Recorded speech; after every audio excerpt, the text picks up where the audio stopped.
Test 6. You will hear a number of different recordings and you will have to answer questions on what you hear. There will be time for you to read the instructions and questions and you will have a chance to check your work after each section. All the recordings will be played once only. The test is in 4 sections. Write all your answers on the listening question booklet. At the end of the real test, you will be given 10 minutes to transfer your answers from the question booklet to an answer sheet. You should be prepared to do this with the practices. Now turn to Section 1. Section 1. In this section, you will hear a conversation between a house agent and Bart, an overseas student studying in Australia. Bart is inquiring about renting a place to live. First, you will have some time to read questions 1 to 5.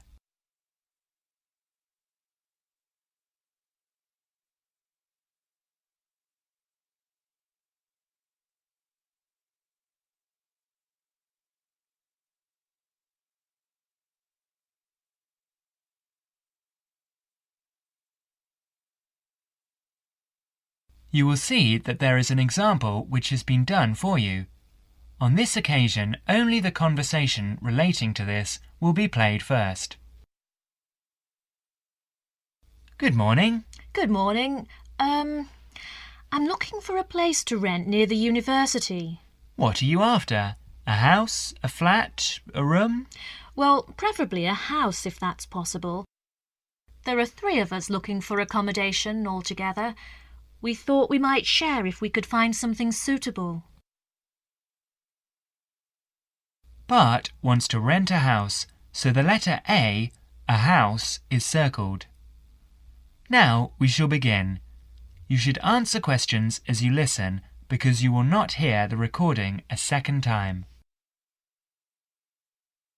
Now listen carefully and answer questions 1 to 6. Good morning. Good morning. I'm looking for a place to rent near the university.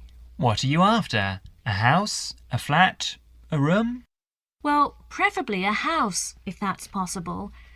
There are 3 of us looking for accommodation altogether. We thought we might share if we could find something suitable. So something near the university? Yes, if that's at all possible. We're all students, so it'd be good if we could find something within walking distance of the campus. None of us has a car, and we don't want to have to take public transport. Yeah, well, everybody wants that, of course. Yeah, I suppose they do. Are you in your first year? No, I've been here a year already. Last year, we all lived in a hall of residence. That was really great. Even the food wasn't too bad. We had a lot of fun there. But in the second year, they kick you out into the real world. OK, so let me have a look and see what we've got. Well, there's a 2-bedroom house in Newton, which is quite cheap. That'd be good, because it's very near the university. But if we all want our own room, it isn't really big enough. Too small. Give that one a miss. Yeah, I think so. Got anything else? What about this? A 3-bedroom flat, close to the university. It's £400 a week. Oh, that's too expensive. All right. Well, here's something that might interest you. It's a 3-bedroom house with garden. Not bothered about the garden, but where is it? Near the airport. That's miles from the university. Yes, it is quite far, but it's reasonably priced at £250 a week. Why don't you go and have a look? Oh, all right, we will. Can I have the address? Right, well, it's at 14A Station Road, Botany. Is anyone living there at the moment? No, it's vacant. Later, they are talking about the advantages and disadvantages of the properties available. Now you will have another chance to look at questions 7 to 10.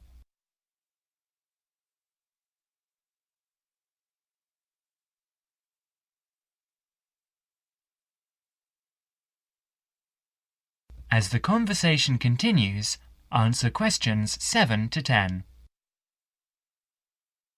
Does it have any furniture?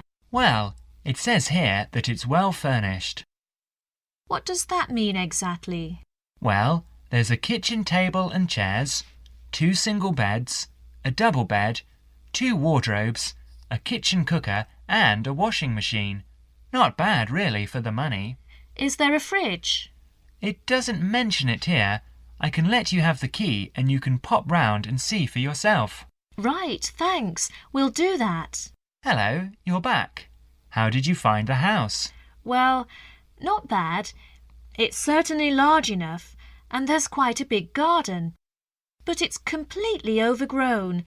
You can hardly get out the back door because the grass is so high. We'd have to have it tidied up a bit before we moved in. OK. The kitchen is fine, but there's an awful smell throughout the house. The place hasn't been occupied for a couple of months, so that's probably why it's a bit musty. It'll be fine when you open up the windows for a bit. Yeah, well, I think the landlord ought to pay to clean the carpets at least. I can put that to him, though I'm not sure whether he'll agree. We can but ask. OK, well, if he does, we'd probably be interested. That is the end of section 1. You will now have half a minute to check your answers.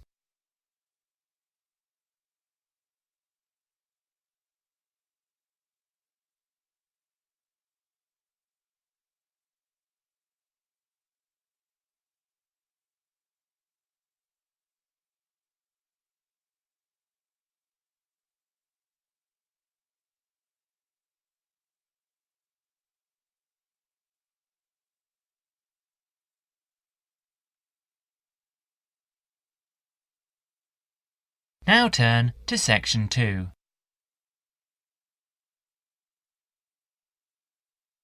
Section 2.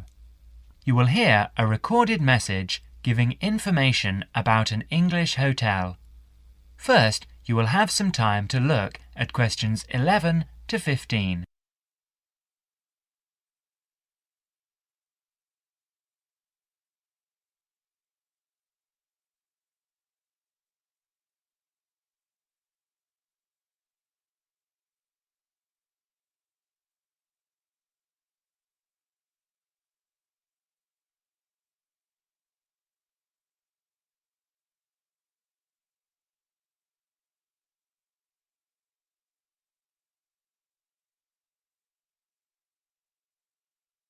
Now listen to the talk.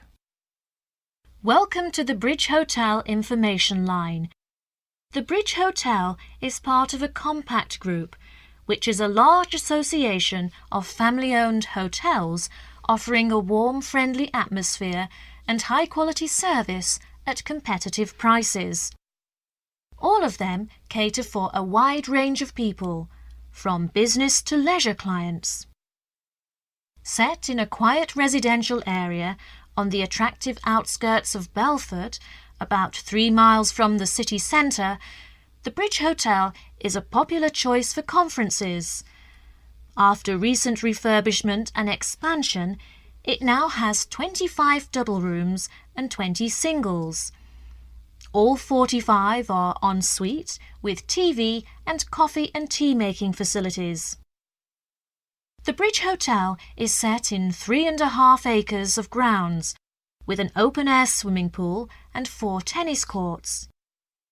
Here is also a newly opened gym with fitness suite, which is considered one of the best equipped in the area. Non-resident membership is available. We have a fully licensed restaurant for residents and non-residents, which provides a wide range of dishes with a particular focus on dishes from around the world.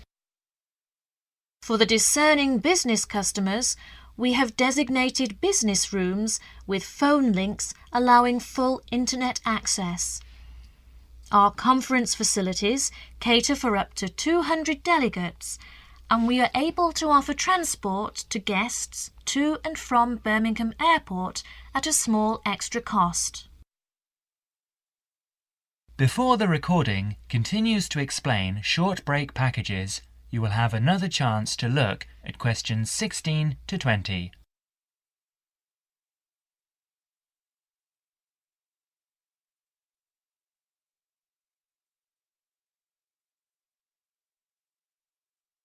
As the recording continues, answer questions 16 to 20.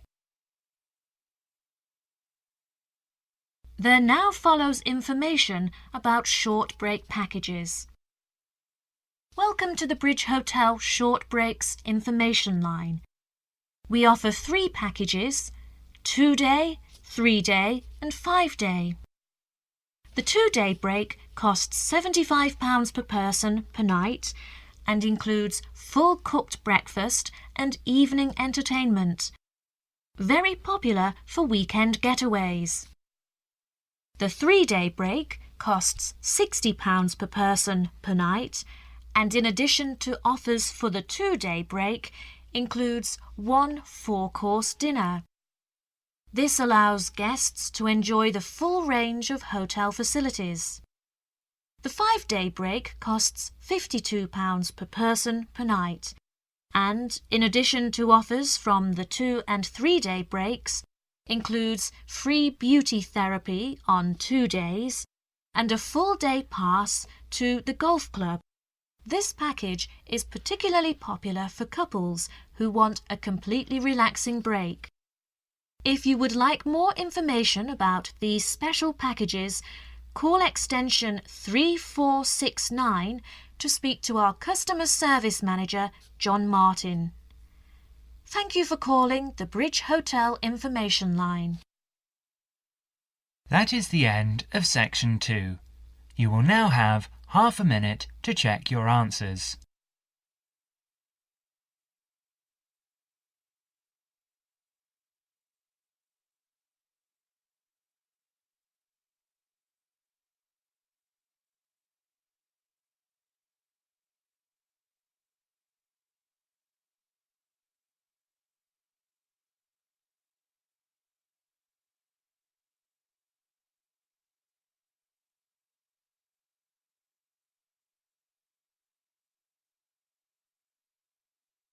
Now turn to section 3.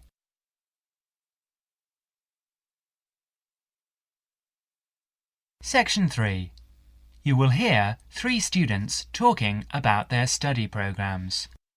First, you will have some time to look at questions 21 to 30.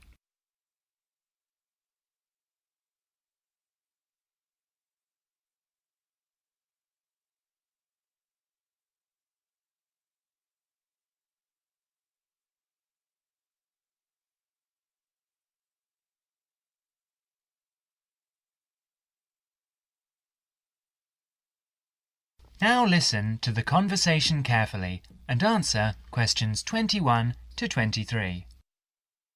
Hi Elaine, I was hoping I'd see you here. How are things? All right. You? Not bad, but I'm beginning to worry about that assignment. What? The one on theory and practice? Yes. When's it got to be in by? Next Thursday, and I just can't get to grips with it. Yes, it's a tricky one. I'm hoping to get down to it over the weekend. I tell you what, there's Fiona. Let's see if she has any pearls of wisdom on the subject. She took the theory and practice option last year, didn't she? And got an A+ for it, I think. How did she do it? Let's ask her. Hi, Fiona. Hard at work? Not exactly. The lecture's just been cancelled, so I've suddenly got a free morning on my hands. That's lucky. You've met Neil, haven't you? Yes. We were just talking about the theory and practice assignment we've got to hand in next Thursday. Can we just pick your brains a moment? How far have you got with it? Well, still at the early stage, really. Are you? Well, one bit of advice I'd definitely give is not to spend hours wading through the massive volume Theory's Crucible by Jess Burson. It really isn't very helpful. I think the only reason they keep it on the reading list is that the library has got so many copies of it. Personally, I found The Essential Source on Giant Shoulders, written by Piresi. Have you read it yet? Piresi? I don't think so. That's a great book. It must be on your reading list. Right. Another one I found very useful was the article called something like Practical Theories by, was it Williams or Willard? Yes, Willard. Also, if you want to look at case studies, that small book of Ron Brown's has got some interesting stuff in. You know the one I mean? Ron Brown, yes. I looked for it in the library, but it was out on loan. Now you will have another chance to look at questions 24 to 30.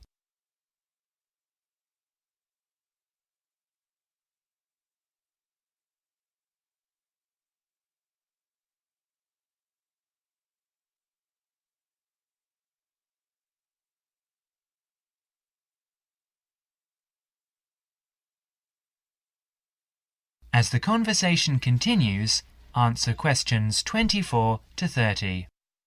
Yes, it's a very popular book. Did you try the recall system? The what? Don't you use the recall system? You should, you know.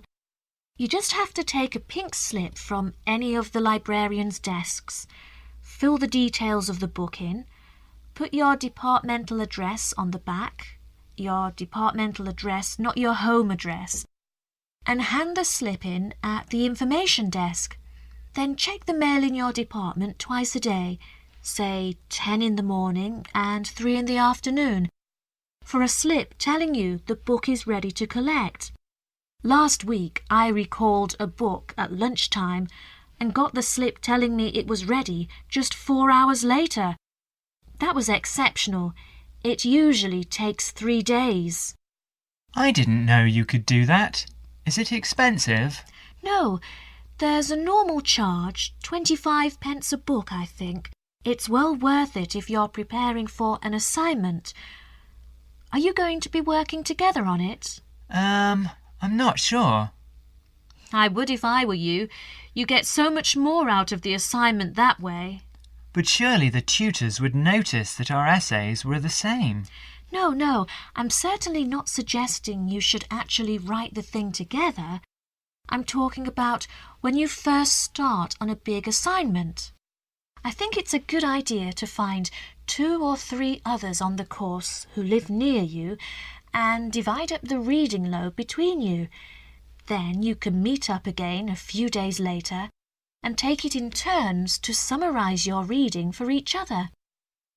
At the next stage, you go round the group explaining your essay plan, which makes it easier for individuals then to go off and write the first draft of their essays on their own.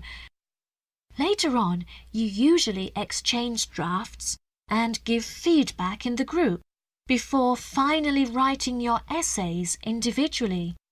Did you really do all that? Usually, yes.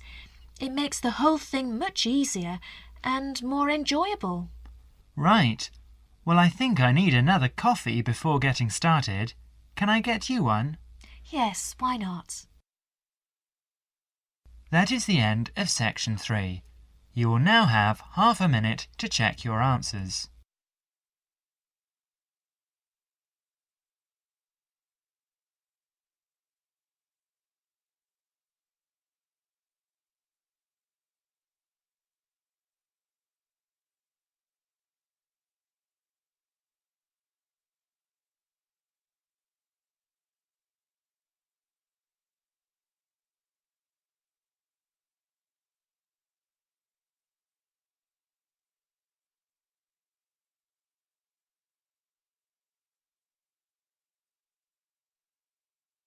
Now turn to section 4.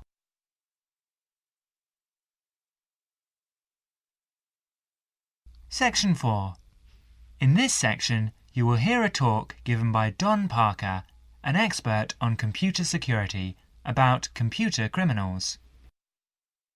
As you listen to the talk, Fill in the gaps numbered 31 to 40. First, you will have some time to look at the questions below.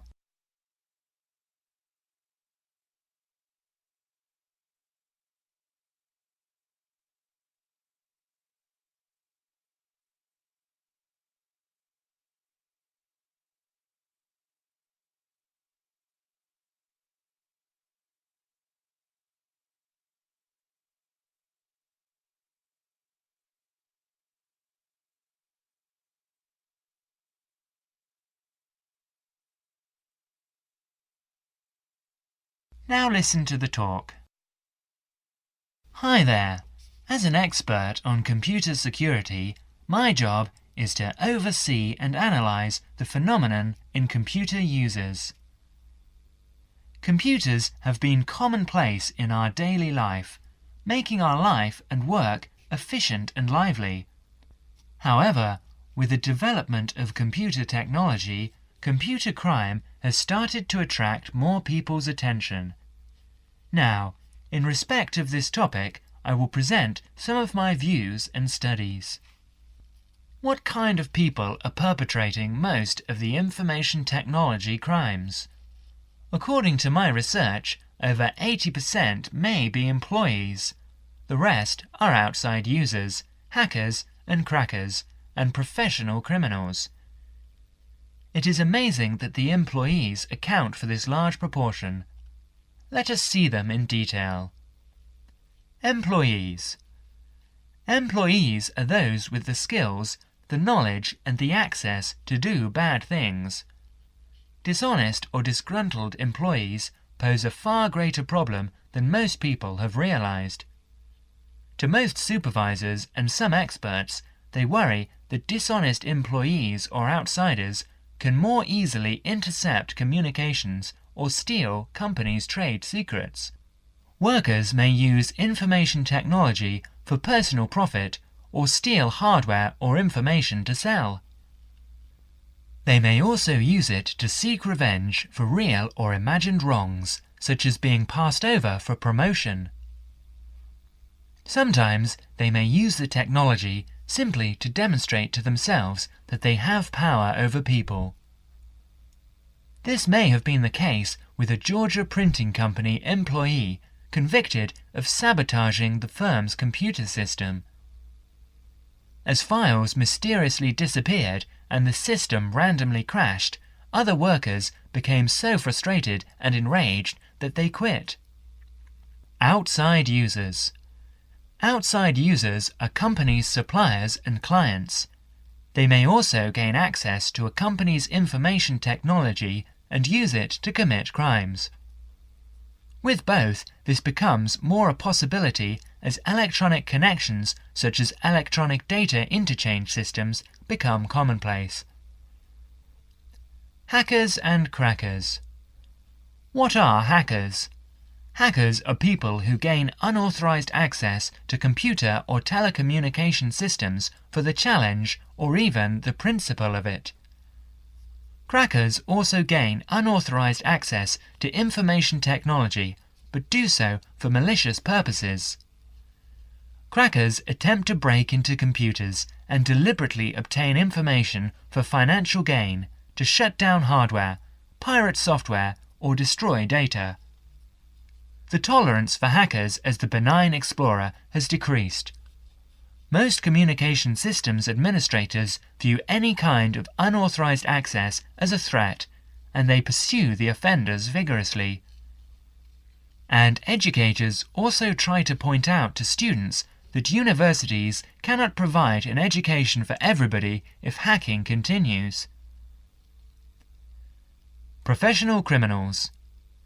Members of organized crime rings don't just steal information technology, they use it in a legal way as a business tool, but for illegal purposes. For instance, databases can be used to keep track of illegal gambling debts and stolen goods. Drug dealers have used pagers as a link to customers.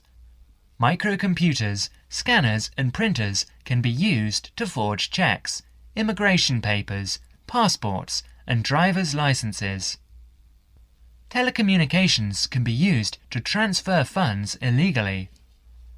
As information technology crime has become more sophisticated, in 1988, after the last widespread internet break-in, the US Department created the Computer Emergency Response Team, CERT, although it has no power to arrest or prosecute. CERT provides round-the-clock international information and security-related support services to users of the Internet. Whenever it gets a report of an electronic snooper, whether on the Internet or on a corporate email system, CERT stands ready to lend assistance. It counsels the party under attack, helps them thwart the intruder, and evaluates the system afterwards to protect against future break-ins. That is the end of Section 4. You will now have half a minute to check your answers.